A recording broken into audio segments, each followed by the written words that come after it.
Que você falasse um pouquinho da sua história na espiritualidade, como a espiritualidade entrou na sua vida. A espiritualidade, eu não sabia que era espiritualidade. Eu tinha 7 anos de idade, vou ser bem breve, porque é uma história longa. Uhum, Eu sofri um acidente. O meu sei. tio tinha uma marcenaria, era um dia de eleição. A minha mãe foi votar num colégio lá em Itápolis e me levou. Eu caí em cima de uma serra de serrar madeira, Nossa. tá? Uhum. Eu caí ali. E essa máquina ligou sozinha. Eu estava brincando, subindo na história de madeira, subi na máquina, a máquina ligou. E eu não sei quanto tempo eu fiquei ali sangrando, e sangrava muito. Eu vi primeiro uma luz lilás que veio em minha direção, uma mulher muito grande, que hoje eu sei que é Yansan, Uhum. na época eu não sabia. E foi o dia que eu conheci o Senhor Ogum, né? Ele me apareceu. Aí eu fui levado para o hospital, levei um monte de pontos, fiquei entre a vida e a morte. Graças a Deus me recuperei. Então, o meu primeiro contato foi esse. Depois, o meu sonho era ser padre. Eu era Uhum. coroinha lá em Itápolis, ajudava o padre. Eu venho de uma família muito católica, um primo padre, uma tia freira, e eu fui para o seminário. Aí no seminário eu comecei a ter outras visões, e visões que eu tinha eram muito constantes, muito perturbadoras. Se eu for contar aqui, demora muito tempo. Saio do seminário e sou internado como louco no Hospital Psiquiátrico Espírita de Marília, Uhum. né? Que o diretor do hospital é o senhor Saad. Fiquei internado lá. Tomei os remédios que eu tomava era haloperidol e Gardenal, né? Eram os remédios na época, o meu psiquiatra, doutor Napoleão, que até hoje é vivo lá em Marília. E quando eu saio do hospital, que me deram E alta, isso você já estava com quantos anos, mais ou menos? uns 9, 9 anos. Ah, 9, sim. 9 para 10 anos, quando eu saio do hospital, o meu pai já tinha se mudado de Itápolis para Adamantina. E como Adamantina era uma cidade pequena, meu pai foi lá e comprou 4 caixas de haloperidol e 4 caixas de Gardenal. Eu cheguei em casa, não tinha problema nenhum, estava bem. E eu me lembro que eu coloquei um terno e tomei aquelas 8 caixas, 4 de haloperidol e 4 de Gardenal. Fiquei entre a vida e a morte, internado na Santa Casa de Misericórdia de Adamantina, meu Uhum. médico, doutor Irata, e foi onde eu fiz a minha primeira viagem espiritual. Eu estava assim numa carruagem e aquilo voava. E eu via meu pai indo para Itápolis buscar ajuda com o médico que tinha lá, aliás, o José. E eu via minha irmã chorando, eu via minha mãe. Eu na cama de um hospital, Tava vendo tudo que estava em acontecendo. estado de coma, eu convivia com a minha família Uhum. ali. Eu ficava convivendo. Quando eu voltei sem essa vista, o meu rim já não funcionava mais e eu me recuperei.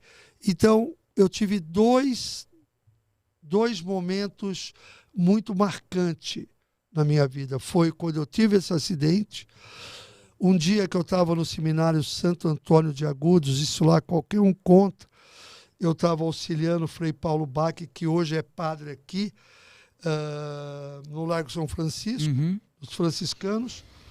Naquele tempo, quando ia dar comunhão, o ajudante do padre, o chamado coroinha, ele segurava uma bandejinha dourada, se a hóstia caísse, cairia ali.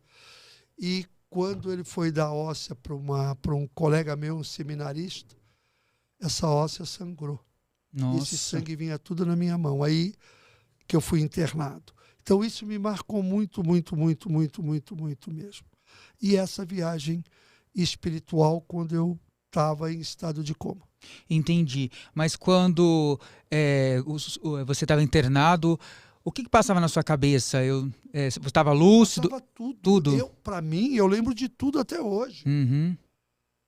Eu tenho um corte na sola do meu pé enorme que o doutor Irata cortou com a chave de um chevette que ele tinha Nossa. para ver se eu tinha alguma reação. Uhum. E eu não tinha nenhuma reação. Eu via minha mãe chorando, meu pai apavorado, e eu numa carruagem o tempo todo, com os cavalos brancos galopando, galopando, galopando, galopando. Uhum. E quando que você decidiu, foi a virada, vou seguir a espiritualidade, você entendeu que isso estava relacionado à espiritualidade?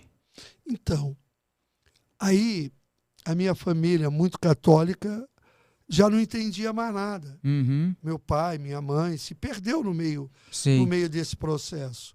E eu era uma criança. Aí eu tinha um tio meu na cidade de Rincão, que é aqui perto de Araraquara. Meu tio era gerente da Nestlé, lá em Araraquara. E o meu tio me levou para a casa dele. Falou, não, olha, vamos dar um descanso. Uhum. Não falou isso para mim. Disse para o meu pai, olha, eu vou dar um descanso para você, um descanso para a Jorge, que era minha mãe, e eu vou levar o Robério para passar uns tempos na minha casa. Porque o meu tio era espírita. Tá. E ele apresentou o Hércules para mim. O Hércules era um médium de Araraquara. Uhum. Ele me apresentou. Estava em Rincão. Rincão é uma cidade pequenininha, muito pequena. E eu fui para lá. E tive o primeiro contato com a espiritualidade, mas sem saber nada de mediunidade. Uhum. E na cidade de Rincão tinha um fazendeiro chamado de sobrenome Gomela. Ele teve um infarto. Ele ficou paralítico de uma perna e de um braço. Não andava mais. Só ficava na cama. E esse Hércules foi lá para olhar ele espiritualmente. E eu com meu tio, nós fomos juntos. Do nada eu tive uma manifestação mediúnica. Não vamos chamar de incorporação. Uma manifestação mediúnica. E esse homem andou.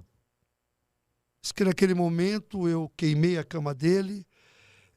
Diz que foi uma coisa assim muito violenta. E ele até hoje ele anda. Ele só não movimenta mais os braços. Mas ele anda. Você imagina isso acontecendo numa cidade pequena? Sim. Eu, 11 anos, 12 anos, no máximo, sem entender nada disso. E eu estava bem lá, já fazia uns 4, 5 meses que eu estava lá. Estava melhor do que estava na minha casa. Tive que ir embora da cidade. Porque na casa do meu tio formava filas. Para as pessoas eu não sabia querendo nada. ajuda. Nada, eu não tinha noção do que era aquilo. Sim. Aí, com o passar do tempo, eu fui desenvolvendo, passei com o Joãozinho da Goméia, com um monte de médiums, até eu entender o que era mediunidade aos 15 anos de idade. Uhum. Você imagina, 15 anos de idade eu sabia que eu incorporava. Sei. Mas sem ter noção da responsabilidade da mediunidade. Uhum. Porque você ser médium e não ser responsável por ela, você acaba com a mediunidade.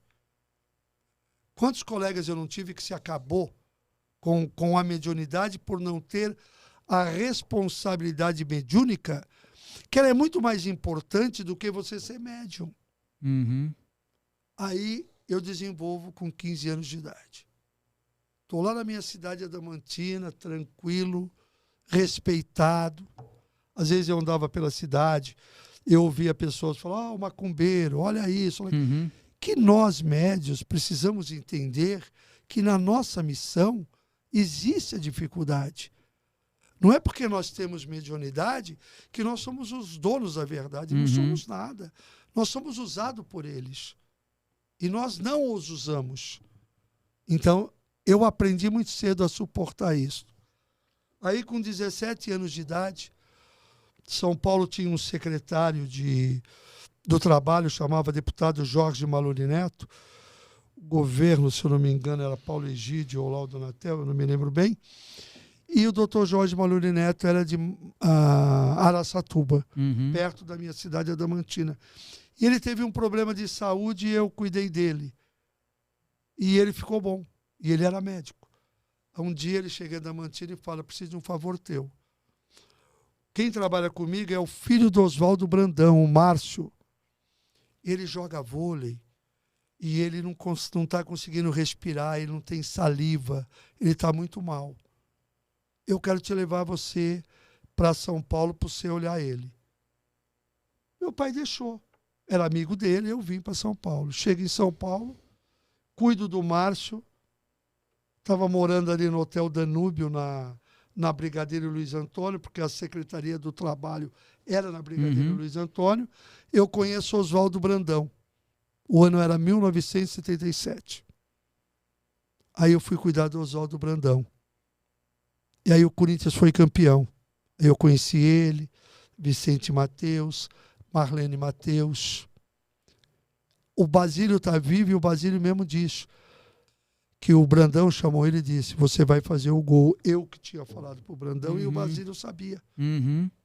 Então, eu, depois de 1977, nessa trajetória no Corinthians, que eu tive a verdadeira consciência que eu tinha mediunidade, que eu tinha que ter responsabilidade e que o Senhor Ogum era o comandante da minha vida e que tudo que eu fosse fazer, que tudo que fosse acontecer na minha vida já estava predestinado por ele, autorizado por Deus. Então aí foi que eu tive consciência da minha mediunidade.